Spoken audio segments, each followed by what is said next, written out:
Peace out, friends. I'm now going to answer some questions of a fighter that reached out to me after watching the videos.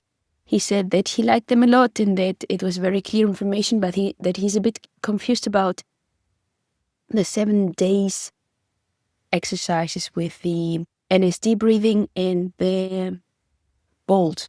In regards to the low, slow, deep breathing.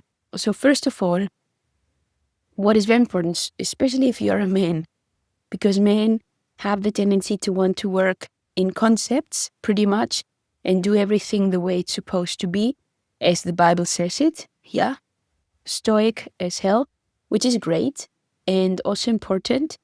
But what I emphasize with all the work that I do, no matter if I work as a body psychotherapist, if I work as a strength coach, mobility coach, mental performance coach, I'm always trying to help you to stick to your own intelligence and study things for yourself. Okay?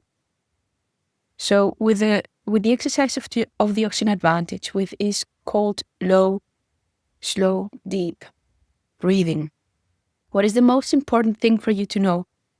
A, you can't do anything wrong, but there are pathways in the body that may make more sense and be more efficient for you than others.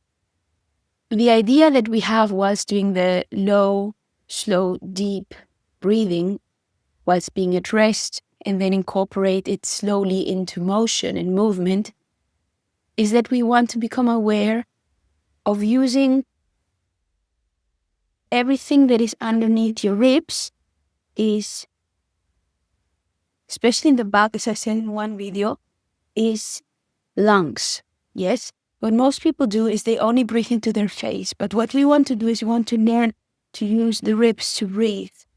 We want to learn to expand the organs and the areas of your skeleton and muscular skeleton that are supposed to be there for breathing. If you only use this area, you are missing on everything else. The next thing that we want to do, apart from expanding that, is that we want to understand not only the biomechanics of the breathing, which incorporates the diaphragm, the motion of the ribs, the relaxation of the collarbone, the relaxation of the neck and the shoulders.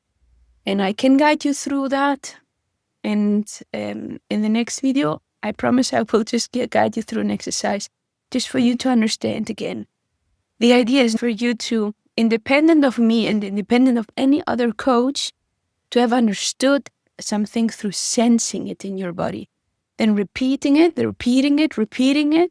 with the exercises that I give you, either with me. I'm going to start teaching monthly sessions through membership where you can just sign up and sign in and then ask me questions in the moment. And we're going to go through exercises. And as I said, you have to do these things by yourself as well. Or with the app of the Oxygen Advantage. There's an app of the Oxygen Advantage that gives you exercises and you can incorporate my understanding of it and what we share together here so that you can sense it biomechanically, but also biochemically. And this is the thing now where you were asking me, the BJJ professional, he said, okay, but is it okay if I do it like that, or should I do it like this? And is this right? Is this wrong? And the main information is that for you, when you're practicing the low, slow, deep breathing, is that you want to really breathe low while you exhale. So our focus is going to be the exhalation. If you exhale slow, what happens in your lungs is that you build more CO2. CO2 is what helps the oxygen to be delivered to the tissues of the muscles and to the blood. If you inhale and exhale more often per minute, what happens is that less oxygen is being produced, the more often you breathe in and breathe out per minute. If less oxygen is being produced, the more you inhale and exhale per minute, the less efficient your breathing is going to be for fighting.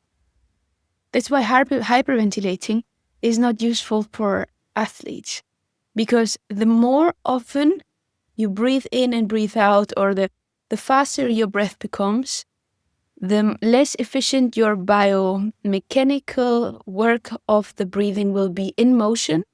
And because your body is tensing and therefore your ribs are moving efficiently, the spine isn't moving efficiently, then the joints start to tense. That's when you start to feel that also your neck is tense, and then your head doesn't move any longer, and then you're starting to fall out of balance.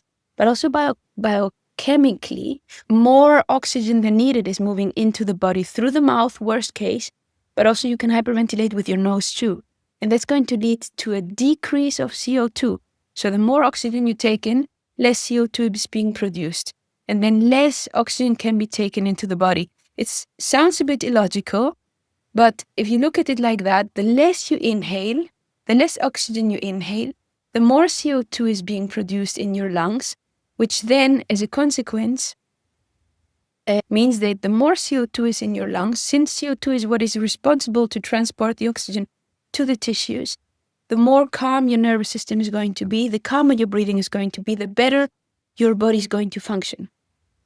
So everyone who is doing hyperventilation exercises in the morning or before training, and then Wim, for example, he works with hyperventilation, and then through that, the immune system is being healed.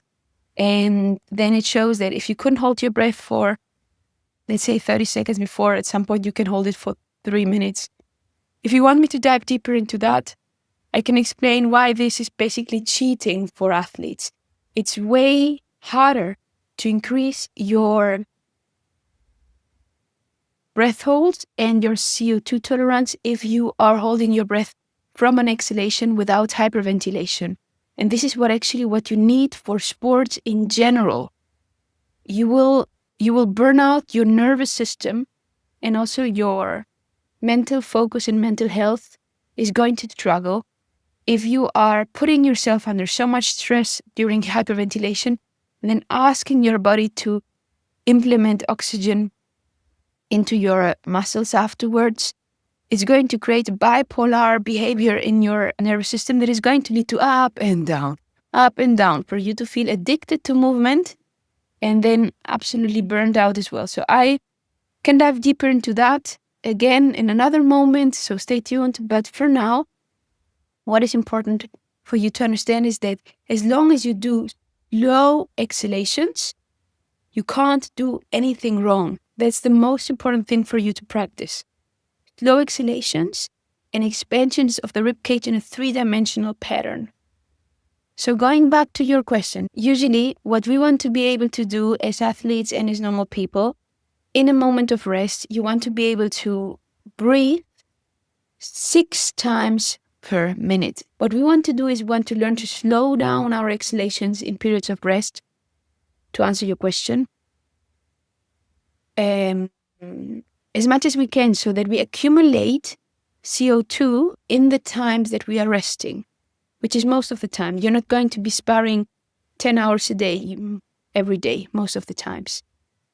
So what I recommend for you to do is to inhale for 4 seconds, expansion, exhale for 6 seconds, and do that 6 times per minute whilst you are breathing slow and deep. I'm going to continue to give you exercises. So this is an information, a lot of talking, some thinking, and maybe new questions are coming up from what I said. Skip to the next video where I'll be going into a slow, low and deep exercise, explaining a bit better the 7 days exercises.